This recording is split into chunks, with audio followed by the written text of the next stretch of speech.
Jamar Matthews was convicted of murder twice after two separate jury trials, and both convictions were overturned based on race. My client got found guilty twice now based upon the color of his skin. Attorney Todd Leventhal is representing Matthews. In 2006, 22-year-old Mercy Williams was gunned down in front of a friend's North Las Vegas home. Police found Matthews hiding in a nearby yard and identified him as a suspect. In a phone interview with the I-Team in 2017, Matthews said he had a restraining order and was supposed to stay away from a woman who lived nearby. I was running, I was scared. I didn't want to go to jail. In 2007, Matthews was convicted of murder and sentenced to life in prison with the possibility of parole. After years of appeals, in 2017, a federal judge ruled his rights were violated. Judge Gloria Navarro pointed out there was no direct physical evidence placing Matthews at the scene of the deadly shooting.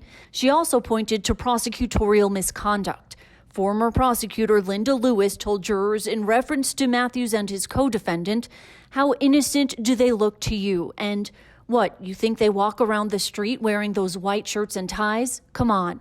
The jury was all white.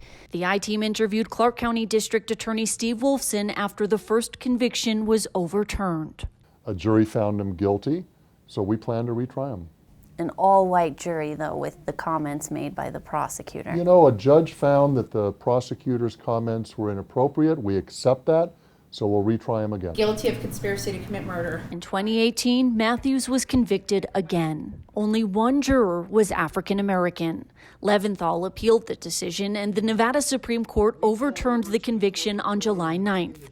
This time, the appeal centered around an African American woman who was not chosen to serve on the jury. Prosecutor John Giordani told Supreme Court justices he believed the juror may not deliver a guilty verdict based on her body language and answers while attorneys questioned potential jurors. What this claim is calling us racist.